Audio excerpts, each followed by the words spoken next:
Assalamualaikum warahmatullahi wabarakatuh. Kembali lagi di channel Dokter Otomotif, channel edukatif seputar dunia otomotif. Kali ini kita akan membahas trainer clutch system atau untuk sistem kopling pada kendaraan ringan. Ini adalah trainer yang digunakan untuk pembelajaran pada kopling kendaraan ringan ya. Komponennya apa saja bisa kita lihat di sini. Ini adalah pedal koplingnya. Pedal kopling. Kemudian di sini adalah master silinder kopling. Master silinder ini akan mengambil cairan hidrolis atau minyak kopling dari reservoir. Kemudian nantinya akan diteruskan tekanan hidrolis menuju ke silinder pembebas atau rilis silinder ini namanya. Kemudian gaya dari rilis silinder akan dirubah ke gerakan mekanis melalui garpu pemindah atau sifok. Dari sifok kemudian akan diteruskan ke rilis bearing di sini. Kemudian di sini ada cover clutch. Yang kuning ini adalah diafragma spring ya, sampai dalam sini ada diafragma spring. Ini adalah pressure plate yang merah. Kemudian yang hijau ini adalah disc clutch atau kampas koplingnya ini. Kemudian ini adalah flywheel yang nantinya terhubung ke mesin. Jadi itu untuk komponen-komponennya.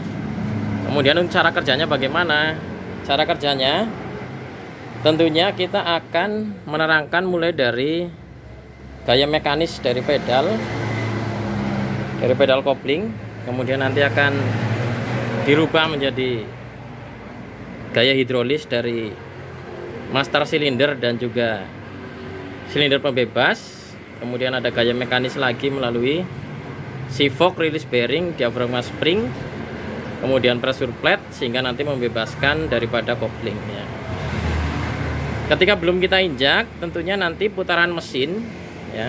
Ini adalah putaran mesin dari depan masih akan diteruskan ke kopling, sistem kopling, kemudian sampai ke input shaft transmisi ya. Sehingga nanti yang bagian untuk ke transmisinya ini masih muter seperti ini gambarannya. Karena apa? Karena dari disc clutch-nya ini masih terjepit antara flywheel dengan pressure plate, sehingga belum bebas disc clutch-nya. Oleh karena itu putaran dari mesin yang kemudian diserap oleh flywheel untuk menyerap kelembaban daripada inersia yang dihasilkan oleh mesin masih akan diteruskan ke kopling dan kemudian diteruskan ke input shaft transmisi. Ini yang nantinya akan keluar ke transmisi pada sistem pemindah daya. Kemudian pada saat kita ingin memindahkan gigi percepatan ya, misal kita akan merubah dari gigi 1 ke gigi 2 atau gigi netral ke gigi 1 atau ke gigi yang lain, maka otomatis kita harus memutus putaran daripada mesin atau dari flywheel ini supaya tidak diteruskan ke transmisi. Jadi di sini posisi dari disc clutch-nya ini harus bebas terlebih dahulu ya. Caranya tentunya dengan kita menekan pedal kopling di sini. Pedal kita tekan, tentunya dengan pedal tertekan ini maka master silinder kopling akan merubah gaya penekanan pedal menjadi gaya hidrolis. Gaya hidrolis ini kemudian akan diteruskan ke rilis silinder atau silinder pembebas ya. Kita lihat gerakan dari rilis silinder. Nah, seperti ini gerakannya, sehingga dari rilis silinder kemudian akan mendorong. Ini ada rod di sini, ada rod batang pendorong atau rod akan mendorong daripada rilis fork atau garpu pemindah. Nah, garpu pemindah ini akan menekan rilis bearing ya, atau bearing pembebasnya ini, bantalan pembebas. Kemudian rilis bearing gerakannya akan mendorong diafragma spring. Sehingga diafragma spring di sini tertekan dan akan menarik daripada pressure plate supaya tidak menjepit disc clutch ke flywheel. Sehingga posisi dari disc clutch-nya ini atau plat couplingnya akan bebas ya. Coba kita lihat gerakannya dulu, gerakannya ya, gerakan dari pressure plate-nya. Nah, ini posisi menjepit, ini posisi bebas. Nah, coba kalau kita tekan dan kita putar. Nah, mesin berputar, tetapi pada posisi ini input shaft tidak berputar ya. Input shaftnya diam, tidak diteruskan. Walaupun mesin berputar, maka input shaft yang masuk transmisi tidak akan berputar posisinya.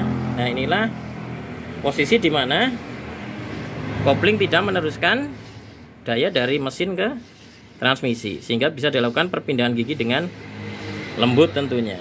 Nah, kalau gigi sudah kita pindahkan, pedal kita lepaskan lagi, maka otomatis akan berputar lagi mesinnya, diteruskan lagi ke input shaft transmisi. Seperti itu ya. Jadi itu cara kerja kopling yang bisa dijelaskan dari trainer ini. Fungsi dari trainer ini adalah untuk memudahkan para peserta didik untuk memahami bagaimana sih cara kopling membebaskan serta menautkan putaran dari mesin melalui flywheel ke input shaft transmisi. Seperti itu penjelasannya.